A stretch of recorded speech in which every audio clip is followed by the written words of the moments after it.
선교사님들은 이제 한국에 들어오시면 이제 주일마다 거의 이제 다른 교회들을 많이 가는데요.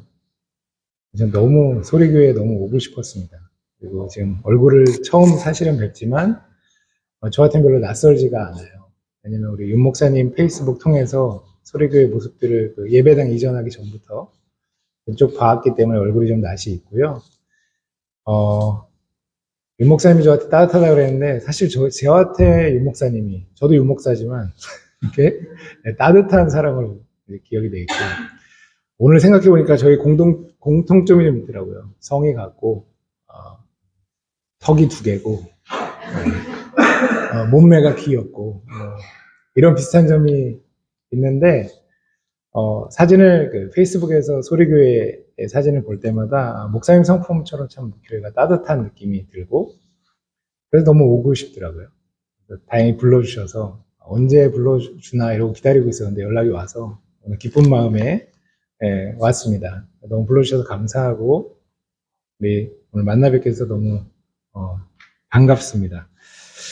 말씀을 나누겠습니다. 제가 이제 선교사로서 오래 있지는 않았습니다. 짧게 2년 3, 4개월 좀 있다가 들어와 있는데요.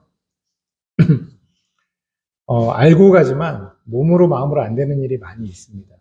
어떤 걸 많이 느끼냐면 사역의 열매, 뭔가 해야 된다, 잘하고 싶다 라는 부담에서 자유롭지 않더라고요. 왜냐하면 이제 성도님들 기도, 후원 이런 것으로 저희가 이제 살아가고 있고, 또 하나님이 나를 부르셨다, 선교사로 나를 부르셔서 여기까지 왔기 때문에 뭔가 해야 된다는 과잉된 자의식, 이런 것들이 이제 점점 선을 넘게 되면 건강하지 않은 상태가 됩니다. 그러면 마음에 조급해지고 뭔가 무리해서 뭔가를 하고 싶어지는 마음들, 성과를 내고 싶다는 마음이 제 마음에 자리 잡더라고요. 훈련을 분명 배웠습니다. 이런 마음이 들 것 같으니까 좀 자유롭게 천천히 하셔라. 여러 경험들이 있는 선배님들이 다 얘기해 주셨는데 잘 안 되는 때가 있더라고요. 우리 성도님들은 좀 어떠십니까? 일상에서 뭔가 쫓기듯이, 또는 직장에서 뭔가 성과를 내야 되고, 가정에서 뭔가 아버지로 어머니로 뭔가 잘하고 싶다는 생각, 이런 것들이 우리를 조급하게 하고 뭔가 무리수를 두게 만드는 건 아닌지 한번 생각해 보셨으면 좋겠습니다. 이럴 때 우리는 어떻게 해야 될까요? 저만의 노하우는 너무 뻔한 얘기지만 제 스스로에게 가장 본질적이고 근본적인 것을 질문하는 겁니다. 선교가 무엇인지, 선교는 누가 하는 것인지, 복음이 무엇인지 저 스스로에게 선포하는 것이에요. 그래서 제가 이제 선교지에 있을 때 조금 마음이 어렵고 힘들었을 때 저 스스로에게 선포했던 말씀, 제가 위로받았던 말씀을 좀 오늘 나누려고 합니다. 저는 오늘 본문인 이 룻기를 굉장히 좋아합니다. 왜냐하면 룻기에 나오는 인물들이 저와 같이 좀 평범하고 엄청 뛰어난 사람들이 아니라 평범하고 일상적인, 인간적인 사람들이기 때문입니다. 우리가 이제 성경을 보다 보면 기억에 남는 사람들은 이제 조금 속된 표현으로 이제 난놈들이죠. 아브라함, 요셉, 다니엘. 이제 교회를 오래 다니신 분들은 다 다니엘이라는 이름을 가진 친구 한 명, 요셉이라는 가진 형 동생 한 명씩은 있지 않습니까? 부모님들이 이름을 지을 때 총리가 되었으면 좋겠다, 꿈의 사람이 되었으면 좋겠다, 이런 마음으로 이름을 짓는 걸로 알고 있습니다.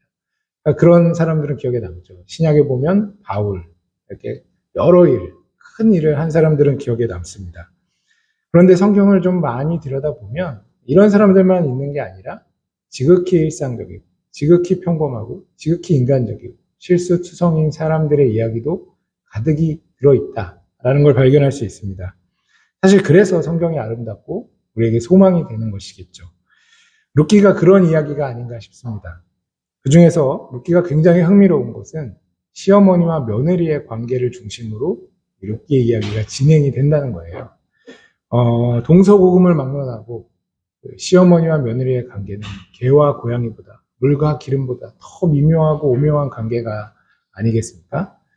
저도 저희 아내와 살고 저희 어머니 사이에서 날마다 줄을 타는 느낌으로 살 때가 있습니다. 웃으라고 말씀을 드린 거예요. 네. 어쨌든 그 시어머니와 며느리의 관계에서 오묘하지만 하나님께서 이 관계 속에서 어떻게 일하시는지를 좀 오늘 설명을 드리고, 두 가지 장면을 좀 기억하시고 그 두 가지 장면에 대해서 제가 좀 말씀을 나누려고 합니다. 먼저 룻기의 배경을 좀 설명해 드릴게요. 출애굽 이야기는 다 아실 겁니다. 모세가 하나님의 부르심을 받아서 이집트의 왕자로 살다가 또 살인자로 살다가 하나님의 부름을 받아 애굽을 시키기 위한 선지자로 그들의 리더로서 지도자로서 출애굽을 시키죠.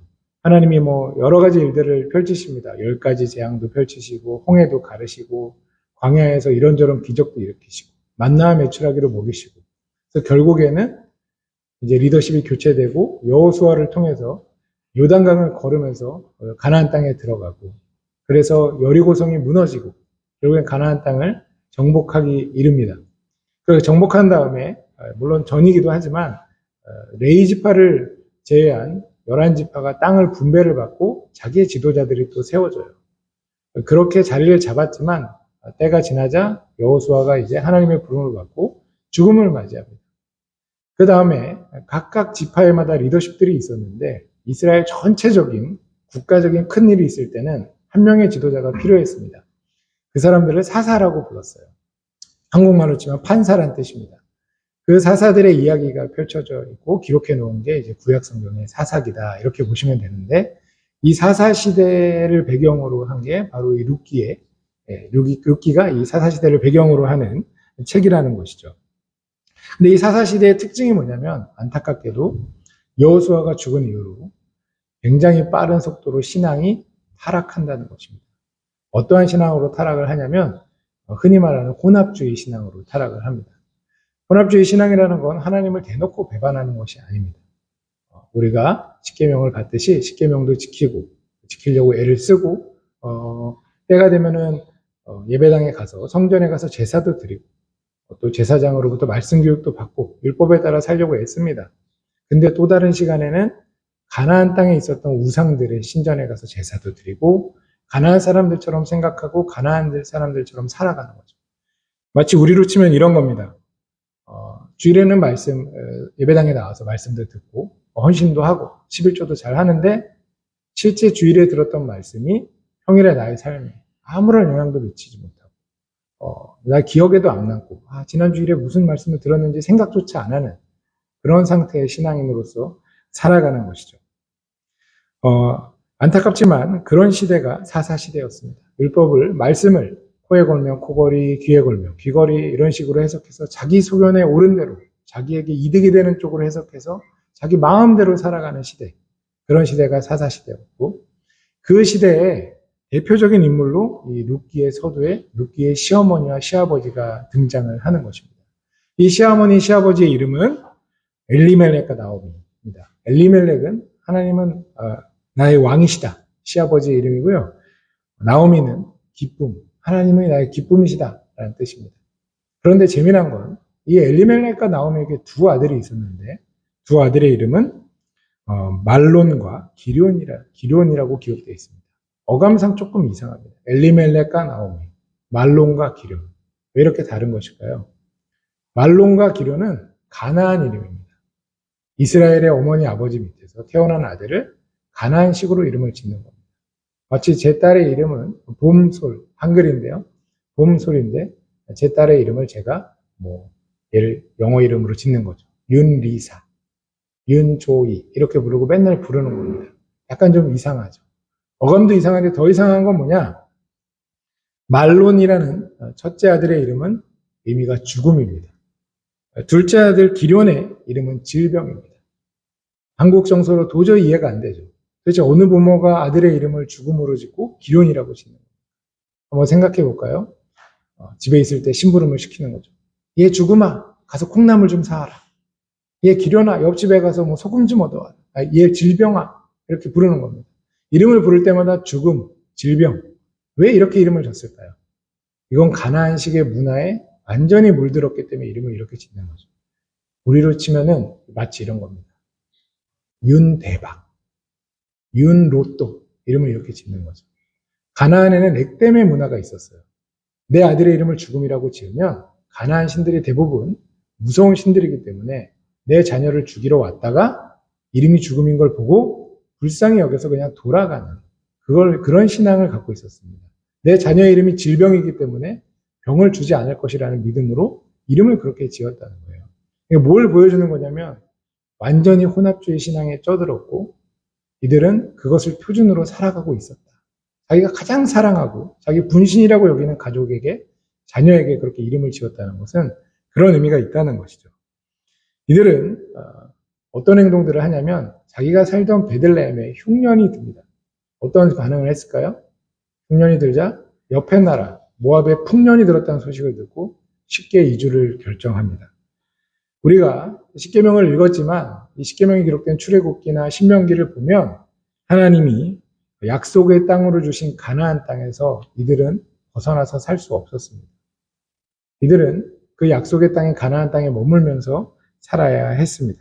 그런데 단순히 흉년이라는 이유 때문에, 모압에 풍년이 들었기 때문에 이주를 쉽게 결정하는 것은 하나님의 약속을 배신하는 일이었다는 거죠.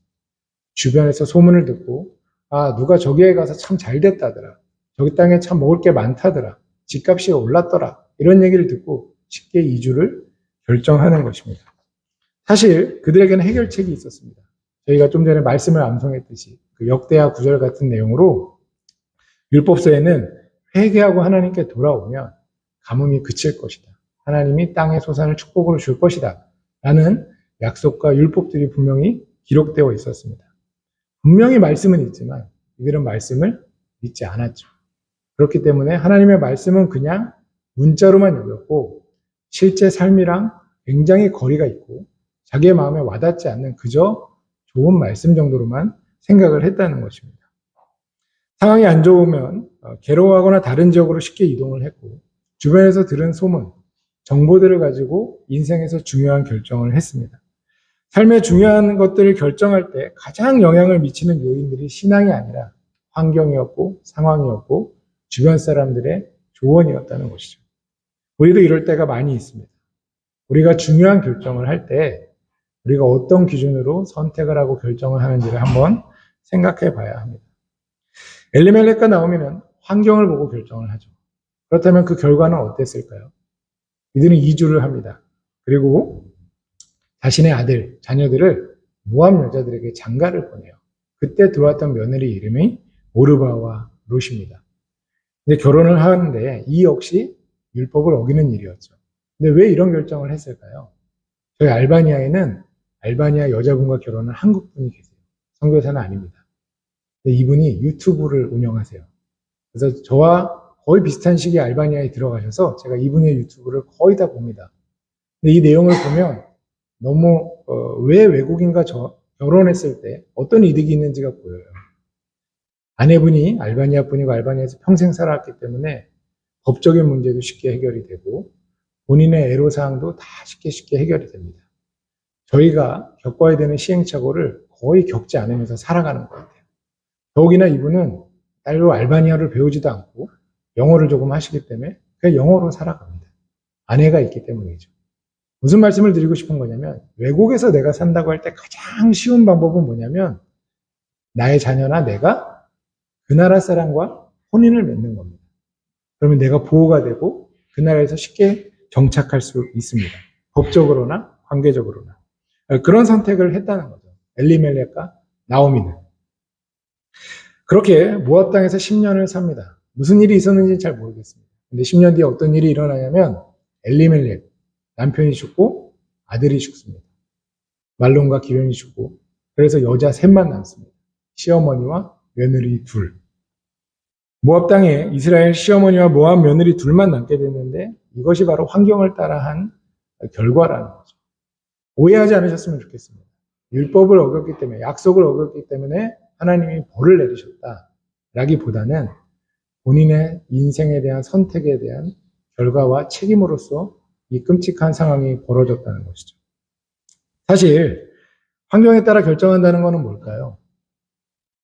내가 지금 너무 힘들고 상황이 안 좋기 때문에 조금 더 나은 삶, 행복을 위한 선택을 한다는 것입니다. 특별히 나빠 보이지 않습니다. 오히려 세상에서는 이런 결정을 하면 격려해주고 위로해주고 잘 되길 빌어줍니다. 그런데 우리 그리스도인들에겐 동일한 기준이 적용이 될 수가 없습니다. 물론 우리도 환경도 보고 고려해야 됩니다. 환경 전혀 안 보란 말씀이 아닙니다. 고려해야 됩니다. 그런데 무엇이 더 우선이 돼야 될까요? 하나님의 말씀이 좀 더 우선이 되고 그것이 다림줄이 되고 시줄과 날실이 되어서 내 삶을 해석해주고 내가 그런 말씀 안에서 의사결정을 해야 한다는 것이죠. 환경을 따른 결정, 나의 행복을 위한 결정이라 할지라도 하나님의 말씀을 배신하고 신앙을 저버리며 한 결정에 대한 책임은 온전히 우리의 것이라는 겁니다. 그것이 룻기에서처럼 가족의 죽음, 남편의 죽음이라는 비참한 결과로 다가올 수도 있는 것이고 그보다 덜한 어떠한 결과로도 다가올 수도 있지만 저희가 잊지 말아야 할 것은 결정할 때 하나님의 말씀을 기준으로 해야 한다는 것이죠. 물론 하나님도 우리가 행복하기를 원하십니다. 그런데 선택과 결정의 기준에서는 말씀을 따라가야 합니다. 그럼에도 불구하고 오늘 본문을 보면 이 룻기를 보면 감사하고 안도가 되는 것은 하나님께서는 나오미를 이 가정을 끝까지 포기하지 않고 책임져 주신다는 것입니다. 당시 집안에 남자가 없다는 것 어떤 의미일까요? 알바니아에 가면 과부가 되신 분들이 많으세요. 그분들은 옷을 전부 다 검정색, 신발도 전부 다 검정색. 그리고 요즘에는 안 그러시는 것 같은데 옛날에는 속옷까지 전부 다 검정색으로 입었다고 합니다. 본인이 과부인 걸 드러내는 거죠. 이건 어떤 의미가 있을까요? 본인이 과부인 걸, 미망인 걸 드러내서 주변으로부터 도움도 받고 보호를 사회로부터 받는 겁니다. 근데 이 시기에 사사시대에 이 엉망이고 혼란스러운 시대에 과부가 됐다는 건 어떤 의미일까요? 완전히 모든 범죄에 무방비로 노출된다는 의미입니다. 강도와 겁탈에 시간 문제로 노출되어 있다는 의미죠. 다행히도 그때 이스라엘로부터 어떤 소문이 들려옵니다. 이번에는 반대로 베들레헴에서 풍년이 났다는 소식이 들어와요. 그래서 나오미는 어떻게 결정했을까요? 자연스럽게 고향으로 돌아가야겠다라고 결정합니다. 나오미는 며느리들 둘을 불러요. 그래서 설득을 하죠. 이제 내가 고향으로 돌아가려고 하니 너희는 너의 친정으로 돌아가라. 친정으로 돌아가서 너희가 재혼해서 잘 살았으면 좋겠다. 자녀를 낳았으면 좋겠다. 이렇게 권합니다. 당시에는 여자가 초경을 하면 10살이 넘어서 13살에서 초경을 하면 바로 시집을 보냈습니다. 10년이 지났죠. 결혼하고 나서. 이때 오르바와 룻의 나이는 25 정도가 됐을 것으로 보입니다. 그럼 25살인 며느리에게 자기가 데리고 가기보다는 자신의 인생을 살라고 축복해주고 권유해주는 것으로 보입니다. 근데 오르바와 룻은 어떻게 반응했을까요? 상식적으로는 가는 게 맞겠죠. 근데 이때 당시의 풍습에 따라서 한 번은 거절합니다. 아닙니다, 어머니. 저희가 어머니를 따라가겠습니다. 당시 사회적 가치관이 그랬기 때문에 정중하게 거절하고 눈물로 거절합니다. 그러자 다시 한번 설득합니다. 그러지 말고 너네 부모님께로 돌아가서 친정으로 가서 너가 재혼하고 잘 살았으면 좋겠다. 아주 상식적인 권함입니다. 그리고 첫 번째 며느리인 오르바는 그 어머니의 권면을 받아들여서 부모님 집으로 돌아가요. 근데 룻은 이 룻기라고 기록된 성경의 주인공인 룻은 그 이야기를 아주 확고하게 거절합니다. 우리 여자 성도님도 한번 생각해 보셨으면 좋겠습니다. 시어머니가 되실 분이나 시어머니이신 분들이 많으실 것 같은데 그러면 며느리로서 인생을 사셨지 않습니까? 지금 이 상황이 상식적이십니까? 시어머니가 며느리에게 이제 너네 집으로 너가 이제 과부가 되었고 너의 남편을 잃었으니 이제 친정으로 돌아가서 너가 새 시집을 가거라 라고 하는 권함을 받았을 때 이 며느리가 아닙니다 어머니 나는 어머니를 따라가겠습니다 라고 하는 게 상식적일까요? 굉장히 비상식적이라는 겁니다. 왜 이럴까요? 한번 생각해 보셨으면 좋겠습니다. 이 룻은 모압 땅에는 살았습니다. 근데 외국인에게 시집을 갔죠. 그래도 그 10년 시집살 동안 내가 위로하고 내가 의지할 수 있었던 친정이 가까운 데 있었을 것입니다. 근데 이제는 아예 그 나라를 떠나서 이스라엘로 가서 시어머니와 함께 가서 살아야 되는 선택을 지금 확고하게 하고 싶어 합니다. 왜 이런 결정을 하는 것일까요?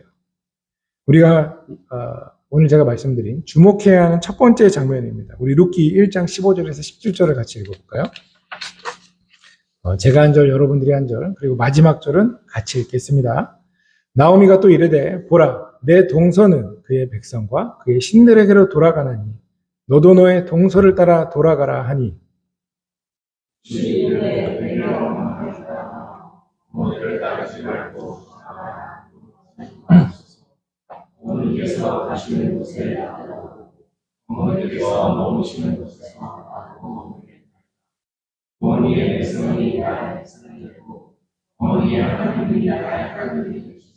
같이 읽겠습니다. 어머니께서 죽으시는 곳에서 나도 죽어 거기 묻힐 것이라. 만일 내가 죽는 일 외에 어머니를 떠나면 여호와께서 내게 벌을 내리시고 더 내리시기를 원하나이다 하느니라. 예, 나오미는 세 번째 권유합니다. 너도 오르바처럼 너의 어머니, 너의 백성과 너의 신들에게 돌아가라 이렇게 이야기합니다. 나오미는 며느리들이 다시 모압으로 돌아가서 우상 숭배하며 살아도 된다. 나랑 상관없다. 이렇게 생각하고 있습니다. 어떤 안타까움도 없는 거죠. 근데 반면에 이방인 며느리, 모압에서 살던 모압 사람인 룻은 지금 어떻게 반응하고 있습니까? 어머니께서 가시는 곳에 나도 갈 것이고, 어머니께서 머무시는 곳에 나도 머물 것이고, 어머니의 백성이 나의 백성이 되고, 어머니의 하나님이 나의 하나님이 될 것입니다. 내가 만약에 죽는 일 외에 어머니를 떠나면 여호와 하나님께서 나에게 저주를 내리시기 원합니다. 라며 완곡하게 믿음을 표현하며 어머니를 따라갈 것을 선포하고 있습니다. 다시 우상 숭배하러 가라고 얘기하는 이스라엘 시어머니한테 오히려 모압 며느리, 이방인 며느리가 믿음으로 반응하고 있다는 것이죠. 여기서 어머니의 백성이 나의 백성이 되고 어머니의 하나님이 나의 하나님이 될 것이다. 라는 이 구절을 좀 눈여겨봐 주십시오. 이것은 신약학자들이 얘기하기를 언약 공식이라고 얘기하는 구절입니다. 아브라함 때부터 출애굽 때까지 하나님은 약속을 주실 때 거의 대부분 모든 상황에서 이렇게 말씀하십니다. 나는 너의 하나님이 되고 너희는 나의 백성이 될 것이다. 근데 지금 룻기는 이 말씀을 인용해서 지금 믿음을 선포하고 있죠. 무슨 의미일까요? 룻은 출애굽의 이야기를, 아브라함의 이야기를 듣고 알았다는 것입니다. 믿음은 어떻게 생기죠? 믿음은 들음에서, 들음은 그리스도의 말씀으로 말미암아 믿음이 생깁니다. 이 룻은 수많은 하나님에 대한 이야기를 들었을 것입니다. 어떻게 들었을까요? 도대체 이 룻은 어떻게 신앙이 생겼을까요? 아까 제가 서두에 설명드렸지만 지금 엘리멜렉과 나오미의 집안, 말론과 기론이라는 가나안식의 아들의 이름을 짓고 모압으로 이주한 사람들입니다. 혼합주의 신앙, 엉망진창 신앙입니다. 이들을 통해서 과연 룻이 믿음이 생겼을까요? 아니요? 라고 말하고 싶지만 본문 어디에서, 룻기 어디에서도 룻의 신앙이 생긴 근거를 찾을 수가 없습니다. 어떤 것 하나 외에는요. 어떤 것 하나냐면 그 엘리멜렉과 나오미의 집안, 엉망진창인 그 신앙을 가진 그 혼합주의 신앙의 결정체인 그 집안에서 살은 10년 외에는 룻기의 신앙이 설명이 되지 않습니다. 그럼 어떻게 하나님은 룻에게 믿음을 선포하시고 믿음이 생기도록 하신 것일까요? 이스라엘 사람들에게는 문화가 있고 완전히 율법에 완전 친밀한 삶의 습관들이 있습니다. 율법을 잘 보시면 알겠지만 때마다 6월절이 되면 일어서서 음식을 급하게 먹는다든가 식탁에 있으면 식탁에서 떡을 떼면서 출애굽 이야기를 해야 된다라든가 말씀을 팔에다가 팔찌처럼 메고 암송을 한다라든가 제사를 때마다 지낸다든가 또 율법에 따라 선행을 행하고 이런 것들이 몸에 배어 있었을 것이라는 거죠. 제가 한국에 오기 전에 한 뉴스를 봤는데 굉장히 마음 아픈 뉴스였습니다. 어떤 교회 장로님이신데 안수집사인가 장로님이신데 사업을 크게 하시는 분이에요. 근데 이분이 교회 청년들을 직장으로 데려갔어요. 어떤 일이 벌어졌냐면 교회에서 보는 장로님과 집사님의 모습이 아니라 완전히 딴 사람으로 직장에서 사는 겁니다. 직원들에게 경쟁 기업을 망하게 할 수 있는 아이디어를 내와라. 저 기업이 죽어야지 우리가 산다. 그래서 적어도 서너 개의 기업은 비겁한 방법, 불법의 방법을 저질러서 그 기업을 망하게 했다고 하더라고요. 그게 신고가 들어왔고 실제적으로 법적인 처벌을 받은 것으로 알고 있습니다. 이런 엉망진창의 신앙을 통해서도 하나님은 과연 일하실 수 있냐? 라는 질문을 우리가 하게 된다는 것이죠. 이렇게 편차가 큰데도 하나님은 그 속에서 일하셨다는 것입니다. 그저 습관뿐인 경건의 껍데기만 남은 그저 신용뿐인 인생이라 할지라도 하나님은 그 껍데기를 통해서도 얼마든지 일하실 수 있다는 겁니다. 무엇보다 출애굽한 지 얼마 안 된 시점이었죠. 모압 사람들도 이들이 출애굽해서 가나안 땅으로 들어올 때 어떻게 들어왔는지 듣고 보았습니다. 그들이 우리 요단강을 건넌 이야기, 그리고 여리고성을 무너뜨린 이야기, 이런 것들을 모압 사람들이 다 들었을 것입니다. 그리고 그 후손들이 바로 이 룻이죠. 그러니까 출애굽한 지 얼마 안 된 시점, 가나안 정복이 얼마 안 된 시점에서 이 사건이 일어났는데 얼마만큼 더 실제적으로 이야기를 듣고 알았겠습니까? 그 이야기를 듣고 또 10년 동안이지만 껍데기인 경건의 생활을 통해서도 이 사람들 안에 믿음이, 룻기 안에 믿음이 전해졌다는 것입니다. 조금만 더 한번 생각해 보면 자연스럽게 룻은 모압의 우상들과 이스라엘의 하나님 여호와를 비교했을 것입니다. 어떻게 비교했냐면요. 모압의 대표적인 우상은 그모스와 몰렉이라는 우상이 있습니다. 그모스는 두려움을 주장해서 사람들에게 이렇게 하지 않으면 협박을 하는 거죠. 이렇게 하지 않으면 넌 죽을 것이다. 이렇게 하지 않으면 넌 저주를 받을 것이다. 라는 그런 식의 신앙으로 사람들에게 재물을 바치게 하고 물질을 얻어내는 신입니다. 몰렉은 제사를 지낼 때 꼭 갓난아기, 태어난 지 얼마 안 되는 갓난아기를 불에 태워서 제물로 바쳐야 되는 잔인한 신입니다. 그런 신들 속에서 평생을 살다가 출애굽 이야기를 들었을 때 룻은 어떤 느낌을 받았을까요? 노예로 살던 자신의 백성을 기억하셔서 그 약속을 기억하셔서 모세를 통해 건져내시는 하나님. 10가지 재앙으로 가장 강력한, 당시에 가장 강력한 국가인 이집트의 모든 신들을, 그 우상들을 다 제거하고 나오신 하나님. 광야에서는 어땠죠? 이스라엘 백성들이 고기 먹고 싶다고 투정 부리고, 다시 이집트로 들어가서 노예 생활하는 게 낫다고 투정 부리고, 물을 안 준다고 모세를 죽이고 싶어. 이런 말도 안 되는 배신과 원망 속에서도 오래 참으시고 결국엔 하나님의 약속을 지키셔서 가나안 땅으로 인도하신 그 선하신 하나님의 이야기를 모압의 우상들과 이스라엘의 하나님을 비교했다는 것이죠. 비교했을 때 어느 쪽으로 더 마음이 기울었을까요? 당연히 출애굽을 시키신 여호와 하나님께 룻의 마음이 기울었을 것이고 그 하나님을 알고자 했을 것이고 성경에 기록되어 있지는 않지만 아마도 하나님을 인격적으로 만났을 것입니다. 룻은 좀 전에 저희가 읽은 구절을 보면 하나님을 여호와라고 고백을 합니다. 여호와라는 것은 하나님을 통치자요, 창조주로 인정한다는 고백이죠. 신앙이 없으면, 하나님을 온전히 믿는 신앙이 아니면 여호와라고 고백하지 않습니다. 그냥 이스라엘의 하나님, 그 나라의 하나님 이렇게 이야기하죠. 여호와라는 것은 하나님을 온전히 신뢰하고 믿는다는 것입니다. 출애굽을 한 이스라엘 백성 사람들의 후손들의 집에 시집을 오게 해서 10년을 살았습니다. 놀라운 것은 하나님께서는 혼합주의적인 신앙의 연약함과 제약 중에서도 그 경건의 껍데기만 있는 것을 통해서도 하나님은 룻에게 은혜를 전하셨고 하나님은 하나님 당신을 계시하셨다는 것입니다. 그렇게 자신의 행복을 위해 율법을 저버리면서 모압 땅으로 온 사람들을 통해서도 하나님은 구원을 이루신다는 것입니다. 그렇다고 제가 우리 성도님들에게 하나님 이러신 분이니까 우리가 혼합주의적인 신앙으로 적당히 대충 살자 이런 얘기하는 것은 당연히 아니겠죠. 나오미의 선택에 따른 결과는 큰 아픔이자 비극이었습니다. 우리가 그것을 기억해야 되지만 우리가 놓치지 말아야 되는 건 그 제약된 선택 속에서도 하나님은 오묘하고 아주 놀라운 은혜와 계획을 갖고 계셨다는 것입니다. 저에게는 사실 이 부분이 굉장히 위로가 되고 소망이 되었습니다.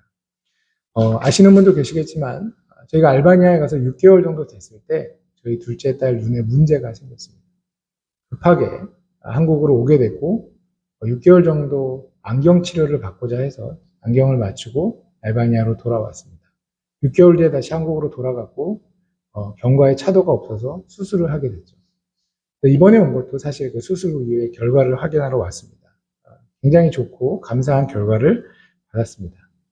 근데 저는 아이의 눈이 문제가 생겼다는 걸 발견하고 수술하고 어느 정도 안정화되기까지의 그 10개월 동안의 시간을 보내면서 많은 마음의 어려움을 겪었습니다. 처음에 제가 저도 목사고 선교사 아니겠습니까?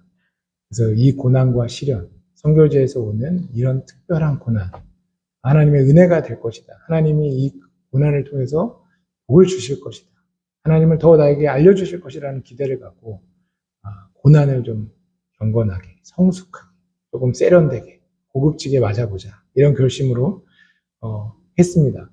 아침마다 늘 기도하고 습관을 따라 기도하고 하나님 신뢰하고 원망하지 않을 것이고 하나님이 이 시간에 통치자가 되고 주인이 되어주실 것이고 저 아이의 하나님이 되어주실 것이고 그것을 기도하면서 계속 구했습니다. 시간이 지나면 지날수록 하나님을 원망하는 마음이 점점 자라더라고요. 매일 아침마다 아이 눈에 문제가 생긴 그 눈을 매일 바라봐야 되고 아이가 날마다 눈에 문제가 생긴 걸 호소할 때마다 그 이야기를 들어야 해요.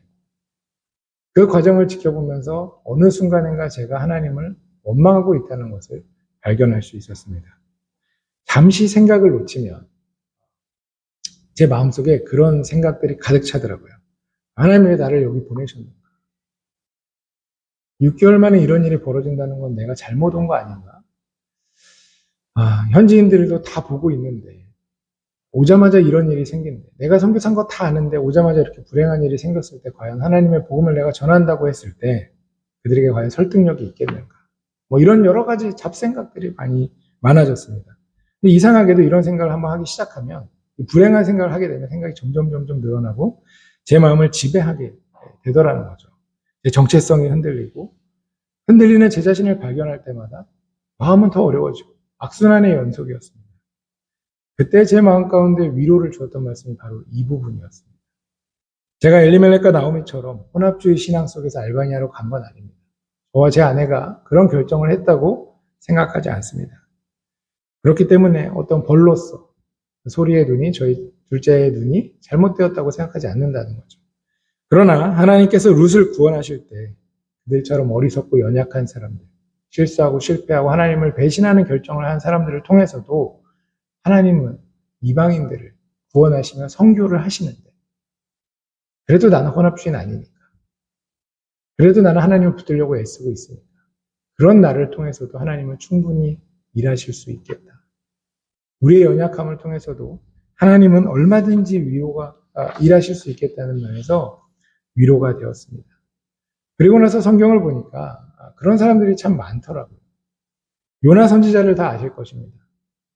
물고기 뱃속에 있다가 물고기가 내뿜어서 원래 하나님이 말씀하신 명령대로 니느웨에 가서 회개를 촉구하는 심판의 말씀을 전하죠. 이 사람은 요나 선지자는 물고기 뱃속에 있다 와도 이 니느웨가 구원받고 용서받는 게 너무나 싫었습니다. 그래서 너무나 큰 성인데 순식간에 심판의 메시지를 전해버려요. 그리고 심판이 발이 떨어지길 바라면서 성 밖에 나와서 걸터 앉아가지고 주저앉아서 하나님을 원망하면서 빨리 심판받기를 원하는 마음으로 그 앞에서 니느웨 성을 관찰합니다. 근데 어떻게 되었죠? 니느웨 성이 회개하고 돌아오죠. 근데 니느웨 성의 크기를 생각했을 때 요나가 순식간에 그 메시지를 전했다는 게 어떤 의미냐면 얼마나 대충 전했냐는 겁니다. 막 떠들면서 돌아다니면서 성심성의껏 전하지 않고 막 떠들면서 너네 이러면 하나님이 너네 멸망한다. 이렇게 대충 전했다는 거죠. 근데도 하나님은 그 성을 구원해내십니다. 아브라함 이야기는 어떤가요? 우리가 믿음의 조상 아브라함을 기억하지만 아브라함의 일대기를 보면 자신의 아내 사라를 2번이나 팝니다. 자기가 죽고 싶지 않아서. 이방의 왕들에게 자신의 누이라고 속이면서 팔죠. 그때 어떤 일이 일어나죠? 하나님이 그 이방의 왕들에게 나타나서 밤에 나타나셔서 이 사라를 범하지 못하도록 막으십니다.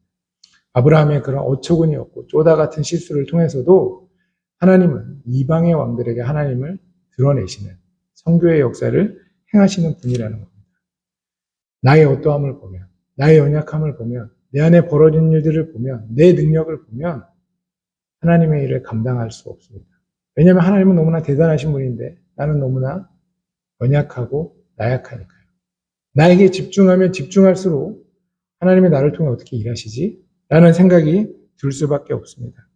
그래서 나 스스로를 너무나 바라보면 안 됩니다. 어디를 바라봐야 할까요?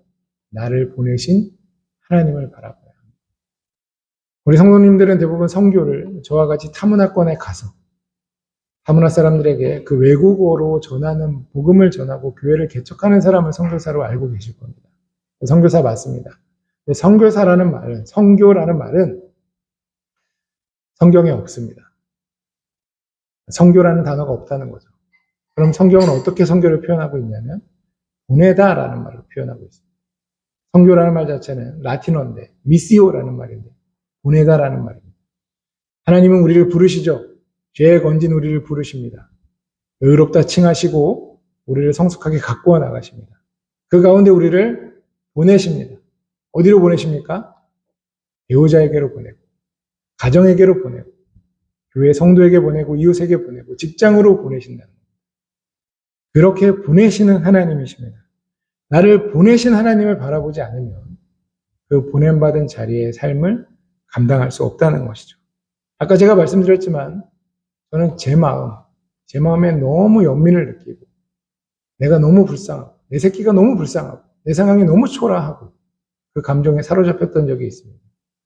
그때는 아무것도 하기 싫더라고요. 아이를 학교에 데려다 주는 것, 학교에서 데리고 오는 것 외에는 아무것도 하기 싫었습니다. 그렇지만 뭐라도 했어야 됐어요. 그래서 열심히 언어 공부도 하고 말씀도 보고 하지만 계속 나에게 사로잡히면 잡힐수록 절망감만 들 뿐이었습니다. 우리는 나에게 집중하기보단 하나님을 바라봐요. 하나님이 어떻게 일하실지 우리는 알 수 없습니다. 그럼 우리가 분명히 아는 것은 뭐냐면 하나님은 하나님의 일을 하신다는 겁니다. 그럼 우리는 어떻게 해야 합니까? 우리를 보내신 자리를 지키고 그 자리를 지키면서 우리가 할 수 있는 일들을 성실하고 충성되게 해나가야 한다는 것이죠. 그 이야기가 역시 룻기에도 기록되어 있습니다. 룻이 그저 자신의 삶에 충실했을 때 놀라운 일이 벌어지는 것을 룻기는 기록하고 있습니다. 하나님께서는 이제 룻을 통해 나오미를 구원하십니다. 나오미와 룻이 베들레헴으로 돌아오게 됩니다. 그때 돌아올 때 그 나오미를 아는 아녀자들의 약간 희소, 약간의 비웃음이 섞인 그런 평가가 성경에 기록되어 있습니다. 우리 룻기 1장 19절부터 21절 말씀 한번 볼까요? 자, 제가 한 절, 여러분들이 한 절, 세 번째 절은 같이 읽겠습니다. 이에 두 사람이 베들레헴까지 갔더라. 베들레헴에 이를 때 온 성읍이 그들로 말미암아 떠들며 이르기를 이가 나오미냐 하는지라.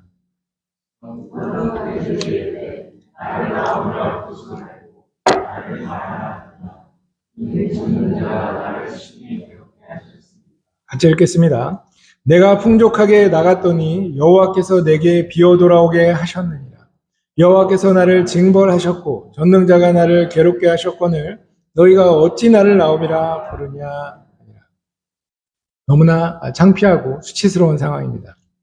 나를 아는 두 아녀자가 들어올 때 그 베들레헴에 살던 여자들이 희소 섞인 목소리로 이야기하죠.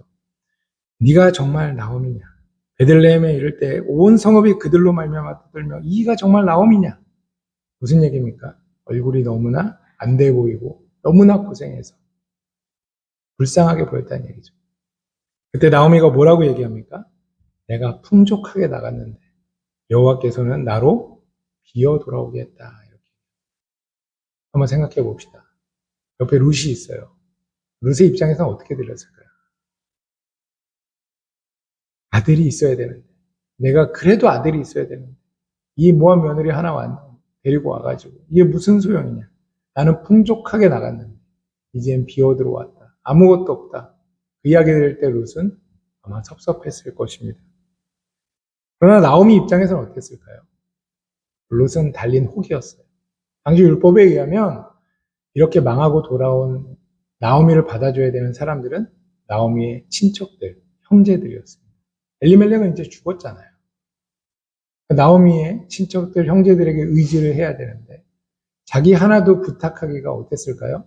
아무리 피를 나는 형제여도 민망했겠죠. 조금은 수치스러웠겠죠. 근데 자기 옆에 누가 있습니까? 이방인 며느리까지 있어요. 달린 혹이자 짐짝이자 부담이었다는 것이죠. 그런데 하나님께서는 이 달린 혹, 부담, 짐짝 같은 이 이방인 며느리를 통해서 나오미의 인생을 채우기 시작하십니다. 이후에 룻기의 이야기가 어떻게 되냐면요. 요약해서 말씀드리면 룻은 시어머니 늙은 나오미를 위해서 먹고 살게 하기 위해서 당장 끼니라도 때우기 위해서 텃밭에 나갑니다. 보아스라는 사람의 밭에 나가서 그 일꾼들이 추수할 때 떨어뜨린 이삭을 주우려고 나갑니다. 그 이삭을 주울 수 있는 사람은 사회의 가장 밑바닥, 외국인, 과부, 고아와 같은 사람만 그것을 주술 수 있었습니다. 그 중에 한 명이 되어서 그걸 주스러 간 거죠. 기분이 어땠을까요? 너무나 비참하고 쓸쓸했을 거죠. 근데도 자신의 시어머니를 먹여 살리기 위해 이 이방인 며느리가 말도 안 통하는 나라의 가운데 그 일을 했다는 것이죠. 근데 그 모습을 보고 그 밭의 주인인 부요한 사람인 보아스가 룻에게 반하게 되고 룻에게 딸려 있는 나오미의 빚까지 다 정리해주고 룻과 장가를 가게 됩니다. 그리고 룻을 통해서 자녀를 보게 되고 나오미는 손자를 얻게 되죠. 그렇게 원하던 아들을 얻게 됩니다. 그때 그 나오미가 아들을 얻게 됐을 때 처음에 나오미가 돌아올 때 약간의 비웃음을 가지고 희소를 가지고 나오미를 평가했던 아는 자들이 이제는 태도가 바뀌어서 나오미를 찬양하기 시작합니다. 이게 오늘 저희 같이 읽은 본문 4장 13절에서 15절인데요. 제가 읽겠습니다. 이에 보아스가 룻을 맞이하여 아내로 삼고 그에게 들어갔더니 여호와께서 그에게 임신하게 하심으로 그가 아들을 낳은지라. 여인들이 나오미에게 이르되 찬송할지로다. 여호와께서 오늘 내게 기업물을 차가 얻게 하지 아니하셨도다. 이 아이의 이름이 이스라엘 중에 유명하게 되기를 원하노라. 같이 읽겠습니다. 이는 내 생명의 회복자이며 내 노년의 봉양자라. 곧 너를 사랑하며 일곱 아들보다 귀한 내 며느리가 낳은 자로다. 나오미는 자신의 인생을 스스로 텅 빈 인생이라 평했습니다. 그랬는데 이제는 어떻게 평가를 받습니까? 일곱 아들보다 나은 며느리로 인생이 부욕해 되었다. 인생이 채워졌다. 이렇게 평가를 받습니다. 나오미는 베들레헴으로 돌아올 때 자신은 텅 비었다고 했지만 이런 며느리 있어서 뭐하나 아들이 없는데라고 했지만 이런 며느리를 통해서 하나님은 손주를 보게 하시고 하나님은 그 인생을 채우셨다는 것이죠. 우리 한번 생각해 볼까요? 베들레헴으로 돌아올 때 패배하고 아무것도 없는 채로 비참한 채로 돌아올 때 사실 나오미에게 은혜가 있었을까요? 없었을까요? 나오미에게 주어진 최고의 은혜는 어디에 있었을까요? 나오미가 알아볼 수 없는 형태로 이미 최고의 복은 바로 본인의 옆에 있었습니다. 결론적이지만 우리가 지금까지 살펴봤듯이 나오미에게 최고의 복은 누구죠? 룻이었습니다. 이방인 며느리 룻이라는 거죠. 그러나 처음에는 나오미에게 룻은 달린 혹, 짐짝, 부담이었습니다. 이것이 180도 상황이 바뀌어서 자신에게 복이 되었다는 거죠. 그때 베들레헴으로 돌아올 때는 전혀 알 수 없었다. 그 존재가 이제는 복이 되어버린 것입니다. 우리는 종종 가까운 곳에 있는 사람들, 너무 당연하다고 생각해서 공기처럼 여겨지는 것들이 은혜이고 복이라는 것을 까먹을 때가 있습니다. 제가 그 험한 세월을 지날 때 늘 인상을 이렇게 찌그리고 하나님은 나를 왜 이렇게 하시나, 우리 가족을 왜 이렇게 힘들게 하시나, 그 스트레스 속에서 시달리고 괴로워할 때 저희 아내가 저쪽에서 아이들과 너무나 행복하게 재밌게 놀고 있는 소리가 들리더라고요. 그 소리가 저한테는 너무나 다행이고 감사의 이유가 되었습니다.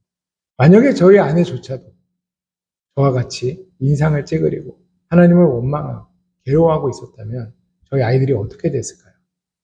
그 침울한 분위기, 그 압도적인 분위기 속에서 아이들이 부모 눈치를 보면서 성교지에서 힘들게 살았겠죠. 근데 저는 처음에는 그런 생각이 들더라고요. 이 심각한 상황에 어떻게 저렇게 웃고 떠들 수 있는가? 생각이 너무 없다. 저의 오만하고 교만한 생각이죠. 사실 저에게 그때 당시 최고의 복과 은혜는 제 아내의 그런 밝음, 아이들을 사랑하는 마음, 그것이 저에게 너무나 위로가 되고 힘이 되었다는 것이죠. 좀 더 확장해 볼까요? 하나님께 주시는 최고의 복, 꼭 배우자뿐만 아니더라도 눈에 보이지 않는 형태로 얼마든지 존재합니다. 아까 제가 서두에 말씀드렸듯이 저는 이 시련을 세련되게, 성숙하게, 선교사답게, 목사답게 받아들이고 싶었습니다. 그래서 기도를 열심히 했습니다. 말씀을 붙들었습니다. 근데 오히려 그게 저에게 의의가 되었습니다. 내가 이렇게 하고 있다는 것 자체가 하나님께 내세울 수 있는 뭔가 꺼리가 되었다는 거죠. 근데 기도가 나의 의의가 되고 나의 수단이 됐는데 어느 날 아침에 그 무너지는 마음 가운데 기도할 때 하나님이 형언할 수 없는 은혜와 위로를 저에게 부어주셨습니다. 그때 깨달았던 게 뭐냐면 기도 자체가 내가 기도를 하나님께 할 수 있다는 것 그 자체가 은혜이고 복이라는 거죠. 나는 기도를 수단으로 하나님한테 나 이렇게 잘하고 있어요. 하나님 나 이렇게 잘하고 싶어요. 라고 기도를 붙들었고 기도를 사용했지만 하나님은 저에게 기도를 주심을 통해서 그 기도의 시간을 통해서 이게 바로 은혜고 너가 나에게 대화할 수 있고 너의 마음을 토로할 수 있는 이 시간 자체가 너에게 복이다. 라는 것을 알게 하셨다는 겁니다. 하나님을 원망하면서 하나님을 괴롭게 하면서 붙들고 있는 그 심정, 그 시간 자체를 사실은 긍휼히 봐주셨다는 것이죠. 그 자체를 너무나 불쌍하게 여기셨다는 것입니다. 무엇보다 나를 위해 자기를 비우고 이 땅에 종의 형체로 오신 그 그리스도가 그 시간 나와 함께 하시고 나와 늘 동행하신다는 사실이 또 다르게 새롭게 보이기 시작을 했습니다. 텅 빈 마음이라는 것은 어떤 마음인가요? 마음이 비었다는 건 괴롭다는 거죠. 좋은 게 하나도 없기 때문에 텅 비었다라고 표현하는 겁니다. 그 괴로운 마음에 시달리는 저를 위해 이 땅에 오셔서 이미 모든 것을 감당하신 그리스도가 있다는 것. 그 사실이 또 다른 은혜로 다가왔습니다. 룻은 시어머니에게 그렇게 얘기했습니다. 어머니, 내가 죽는 날까지 어머니를 떠나지 않을 것입니다. 내가 만약에 어머니를 떠나면 나에게 저주가 임할 것입니다. 근데 우리 주님은 어떻게 말씀하셨죠? 세상 끝날까지 내가 너희와 함께 있을지어다 라고 말씀하셨습니다. 내가 죽어서 이 세상이 멸망하지 않아도 천국에 있어도 언제든지 주님은 나와 함께 하실 것이라는 말씀을 약속해 주셨습니다. 그리스도는 이미 우리 곁에 와 계신 은혜라는 겁니다. 제가 알바니아 가기 전에 한국에 있을 때도 주님은 나와 함께 하시고 알바니아에 있을 때도 함께 하시고 지금도 함께 하시는 그런 하나님이라는 것입니다. 이미 십자가에서 내가 당해야 될 수치, 괴로움을 이미 다 당하신 주님. 그 진리에, 그 사실에 내 마음이 사로잡히고 내 시선이 사로잡혀 있을 때 무거운 마음에서 벗어날 수 있게 됩니다. 우리 성도님들도 지금 매여 있는 문제가 있다면 문제보다는 하나님께로 좀 시선을 옮기셨으면 좋겠습니다. 하나님께 시선을 옮기시는 그 시도, 말씀과 기도를 통해서 하나님께 마음을 초점을 좀 맞추셨으면 좋겠습니다. 그렇게 초점을 맞추다 보면 마음에 소망이 생기게 됩니다. 룻이 보아스와 혼인을 하겠다고 어떤 계획을 세웠을까요? 그저 지금의 현실에 할 수 있는 일들을 했습니다. 룻은 꽃뱀이었습니까? 보아스라는 부자 밭에 가서 내가 이삭을 주우면서 살짝 치마를 올려서 꼬셔가지고 내가 결혼을 해야겠다. 이런 계획을 세우고 나간 게 아닙니다. 그저 성경에 보면 보아스 밭인지도 모르고 나갔습니다. 그냥 나가서 이삭만 주어서 우리 시어머니 입에 풀칠이라도 해야겠다라는 마음으로 나갔는데 알고 보니 이 보아스가 엘리멜렉과 친척이고 자신이 의도하지 않았지만 보아스가 자신에게 호감을 갖기 시작을 했고 그때부터 서로 안에 마음이 생기고 결혼까지 이르게 됐다는 거죠. 룻은 어떤 것도 계획하지 않았습니다. 그렇지만 룻과 나오미의 인생은 하나님의 계획 안에 있었습니다. 우리의 인생은 우리가 아무리 계획해도 제가 선교지에서 확실하게 배운 게 있습니다. 한국에서도 늘 느끼지만 인생은 계획대로 되는 게 하나도 없다. 인생은 불확실성의 연속이다. 그렇지만 이 불확실한 나의 인생은 누구 안에 있다? 하나님 안에 있다. 라는 것을 날마다 배우고 있습니다. 은혜라는 것이 우리가 계획하거나 예상한다고 해서 오는 게 아닙니다. 온전히 하나님의 영역이고 하나님께서 행하시는 일입니다. 그런데 주님께서는 하나님을 진실되게 믿으면서 자신의 일을 아무리 작은 일이라도 그 일상에서 충성되게 하는 사람을 통해서 다른 사람들을 채우시고 구원하신다는 것이죠. 룻을 통해 나오미를 채우셨듯이요. 그리고 보아스와 룻 사이에서 어떻게 됩니까? 오벳이라는 아들이 태어납니다. 오벳은 누구일까요? 오벳의 아들은 이새고요. 이새의 아들은 다윗입니다. 다윗의 할아버지가 되는 것이죠. 그리고 다윗의 자손 누가 오죠? 예수 그리스도가 이 룻의 후손으로 오는 겁니다. 물론 룻은 그리스도를 바라보지 못했을 것입니다. 자신의 후손 중에 하나님의 아들인 그리스도가 온다는 사실을 몰랐겠죠. 근데 지금 룻은 만약에 룻이 천국에 있다면 천국에서 어떤 마음을 느끼고 있을까요? 그 엄청난 영광, 그 놀라운 은혜, 내가 그리스도가 오는 데 있어서 그 역할이 나의 역할이었다니 그것을 알면서 엄청 기뻐하고 헤어나올 수 없는 즐거움 속에서 살고 있지 않겠습니까? 그때 그 일을 위해서 룻이 선택했던 건 그저 수치와 그 부끄러움을 감당하고 이삭을 줍는 일이었습니다. 대단한 일, 열매를 맺는 일, 사업을 성공하고 부유하게 되고 다른 사람을 돕는 일, 교회가 커지는 일, 그런 일이 일어나면 너무나 좋을 것입니다. 저도 마음 한편에는 사도 바울처럼 많은 교회를 좀 개척했으면 좋겠다. 나를 통해 하나님의 알바니아에서 큰 일을 행하셨으면 좋겠다. 라는 마음이 조금은 있습니다. 그리고 그렇게 됐으면 하는 마음도 당연히 있죠. 저도 언젠가 그런 날이 올 수 있기를 소망하는 마음도 있습니다. 그러나 우리 하나님은 연약하고 평범한 인생들을 부르셔서 위대한 하나님의 일에 초대하고 함께 그 일을 행하시는 분이라는 것을 우리가 기억해야 됩니다. 평범한 일상 속에, 평범한 작은 일 속에 하나님의 은혜가 있다는 것을 우리가 잊지 말아야 합니다. 그것을 믿으면 우리가 할 수 있는 일들을 하나하나 해나가는 것이 필요하다는 것이죠. 저는 이 말씀을 준비하고 묵상하면서 많은 부담을 내려놓을 수 있었습니다. 선교 현장에 있을수록 하나님이 어떤 분인지 조금 더 선명하고 입체적으로 맛보는 은혜가 있습니다. 하나님이 일하시는 방식이 내 생각과 한국에서 내가 살던 문법의 기초에서 내가 갈고 있는 기준에 근거해서 이렇게 하는 게 맞다라고 나타나지 않더라고요. 아, 이런 분이 왜 열매가 없을까? 이렇게 좋고 이렇게 성실하게 사역하는 분은 왜 이렇게 열매가 없을까? 하는 분도 있고, 어떻게 제 인간적인 시간에 어떻게 저런 분한테 저렇게 풍성한 열매가 있을까 하는 분도 있다는 것입니다. 우리가 그걸 판단할 수도 없고 우리의 영역이 아닙니다. 그건 온전히 하나님의 영역이고 하나님의 섭리죠. 우리가 결과를 예측할 필요가 없습니다. 그리고 우리가 그럴 능력도 없습니다. 우리가 할 수 있는 일은 무엇입니까? 하나님께 우리의 시선을 고정하고 우리가 오늘 할 수 있는 일, 지금 할 수 있는 일을 충성되게 해나가는 것. 그게 최고의 하나님께 우리가 할 수 있는 최선이라는 것입니다. 사랑하는 소리교회 성도 여러분, 우리는 대단한 사람들은 아닙니다. 그러나 하나님은 대단하신 분입니다.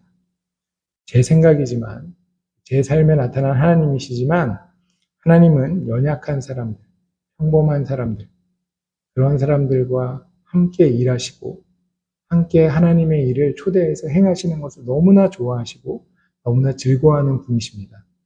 하나님은 평범하고 연약한 우리와 세상 끝날까지 함께 하시는 분이십니다. 그런 하나님, 너무나 아름답고 너무나 우리를 사랑하시는 그 하나님께 우리의 시선을 고정하면서 우리의 일상된 일들을 하나하나 해나가는 우리가 되기를, 그런 감사와 즐거움 속에 살아가는 우리가 되기를 주님의 이름으로 축원합니다. 기도하겠습니다. 사랑이신 하나님 감사합니다. 연약한 우리의 삶 속에 그리스도를 알게 해주시고 우리를 부르시고 또 우리가 우리의 실력으로 너무나 형편없고 보잘것없다 하더라도 하나님의 관점으로 저희를 바라봐 주셔서 우리의 삶의 자리로 보내신 하나님께 영광과 찬송을 올려드립니다. 그 하나님이 우리의 삶의 주인이시기에 너무나 감사하고 영광을 올려드립니다. 하나님, 우리의 시선이 때로는 번민하며 연민에 빠지고 우리의 삶의 숙제들과 문제들에 사로잡혀 하나님을 바라보지 못할 때가 있습니다. 성령 하나님께서 우리의 마음을 주장하시고 말씀을 통하여 하나님을 바라보게 하시고 기도를 통하여 하나님을 경험하게 하셔서 하나님께 온전한 초점을 맞추게 하여 주시옵소서. 하나님께서 위로 주시고 위로해 주시고 소망 주시는 가운데 하나님의 일을 감당케 하시고 하나님이 보내신 자리에서 우리의 일상을, 우리의 삶을 즐거운 마음으로 감당하게 하게 하여 주시옵소서. 그 속에서 하나님이 어떠한 일을 행하실지 기대하는 마음으로 그 기쁨으로 선교적 소명을 받은 삶을 살아낼 수 있도록 저희를 축복하여 주시옵소서. 하나님, 이 강원도 원주 가운데, 이 혁신도시 가운데 하나님께서 너무나 기뻐하시고 즐거워하시는 이 소리교회를 세우셨습니다. 이 교회 가운데 하나님의 은혜가 넘치기를 원하고 하나님의 사랑과 마음이 넘쳐나기를 원합니다. 하나님, 우리 사랑하는 윤영식 목사님의 성품대로 따뜻한 교회가 되게 하시고 이곳에 와서 수고하고 짐진 자들 편히 쉬고 위로받고 영육간의 강건함을 회복하여 하나님과 동행하는 삶의 그 축복을 경험하는 놀라운 교회 공동체 되게 하여 주시옵소서. 우리 사랑하는 성도님들 귀한 삶 속에서 이 교회를 섬겨 나가십니다. 각자의 문제와 어려움 속에서 위로하여 주시고 힘을 주시고 문제 가운데 동행하여 주시옵소서. 자녀들을 기억하여 주시고 그들 가운데 키와 지혜가 자랄수록 하나님과 사람들에게 더욱더 사랑스러워지는 놀라운 축복의 역사가 있게 하시고 세상이 감당할 수 없는 그리스도인으로 성장시켜 주시옵소서. 감사를 드리며 예수 그리스도의 이름으로 기도하였습니다. 아멘.